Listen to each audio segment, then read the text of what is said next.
ایک کرب ہے صدر علی وقار، میں سونے کی کوشش کرتی ہوں، رات میرے کاسے میں نیند کی بھیک ڈالنے سے انکار کرتی ہوں، رات کی وحشت میں گھڑیال کی سوئیاں میرے دماغ پر ہتھوڑے کی طرح لگنے لگتی ہیں، آسمان پر تاروں کا شمار کرتے کرتے میری آنکھوں کے پپوٹے تھکنے لگتے ہیں کہ صدر علی وقار میری نیند تک میری نہ رہی۔ اور یہ صرف میرا کرب نہیں کہ جو آنکھیں دن میں خواب دیکھنے کی عادی ہو جائیں، ان کے لیے نیند کی شرط اٹھا لی جاتی ہے۔ یہاں جس وجود کو آگہی کی آگ ملی، اس کی نیند پرائی ہو گئی۔ جو ذہن سوال کے رنگ سے آشنا ہوا، اس کے چین و سکون کا قتل ہو گیا کہ صدر علی وقار سونے کے لیے آنکھوں کا نہیں، دماغ کا خاموش ہونا ضروری ہے۔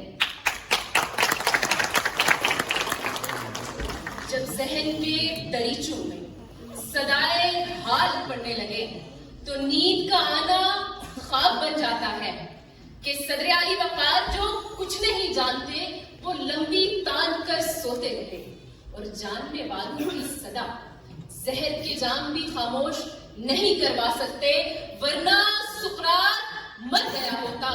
جانے کیا ہے سکون کی دولت، لوٹ کر میرے گھر نہیں آتی، کیسی تاریک رہ گزر ہے یہ جس پہ کوئی سحر نہیں آتی۔ موت کا ایک دن معین ہے، نیند کیوں رات بھر نہیں آتی؟ کہ صدر علی وقار میری جاگتی آنکھیں اس ایوان میں بیٹھے ہر فرد سے یہ سوال کرتی ہیں کہ کیا ہمیں نیند آ سکتی ہے، یہ جانتے ہوئے کہ روز ایک اخبار والا کتنے جوان لاشیں ہمارے گھر میں پھینک کر چلا جاتا ہے۔ ہر شام کوئی ماں اپنے لختے جگر کی راہ تکتے تکتے بے ہوش ہو جاتی ہے، ہر پہر کوئی بوڑھا باپ اپنے کندھوں سے محروم ہو جاتا ہے۔ کیا ہماری آنکھیں بند ہونے پر راضی ہیں؟ یہ جانتے ہوئے کہ اے پی ایس میں کتنے معصوموں کی آنکھیں ہمیشہ کے لیے بند کر دی گئی کہ ان کے مجرم آج بھی سرے عام ہمارا منہ چڑھا رہے ہیں۔ کہ صدر علی وقار میری نیند تو اس روز ہی چھن گئی تھی جب دسمبر کی ٹھٹھرتی رات میں میرے 4 سالہ بھائی عمر راٹھور کی لاش ٹیپ سے جکڑی ہوئی الماری سے برآمد کرائی گئی تھی۔ یہ خیال مجھے سونے نہیں دیتا کہ جانے کتنے عمر کتنی حبیباؤں کی نیندیں چھینے بیٹھے ہیں۔ کہ صدر علی وقار میں جانتی ہوں اگر میں نے آنکھیں بند کی تو میرا دماغ سیالکوٹ کے بھیانک منظر سے پھٹ جائے گا، اگر میں نے آنکھیں بند کی تو زینب کی چیخ مجھے پاگل کر دے گی، اگر میں نے آنکھیں بند کی تو کسی شاہ رخ جتوئی کا مکروہ چہرہ مجھے مار ڈالے گا، اگر میں نے آنکھیں بند کی تو جنگل سے ملی فرشتہ کی لاش مجھ سے سوال کرنے لگے گی، اگر میں نے آنکھ بند کی تو جانے کتنی نور مقدم کتنی کالی کوٹھڑیوں میں کتنے ظاہر جافروں کی بھیڑ چڑھتی دکھائی دیں گی۔ صدر علی وقار میں کیسے سو جاؤں؟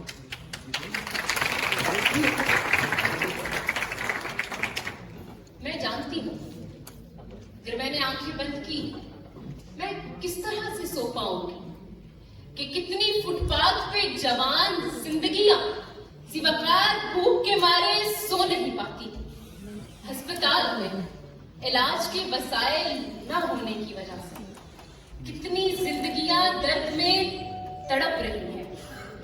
کہ صدر علی وقار جانے کیا ہے سکون کی دولت، لوٹ کر میرے گھر نہیں آتی۔ کہ صدر علی وقار غزال شہر کی وہ آخری دہائی تھی، اسے ایک چیخ نے یکسر ہلا دیا ہے مجھے، اسے ایک چیخ نے یکسر ہلا دیا ہے مجھے۔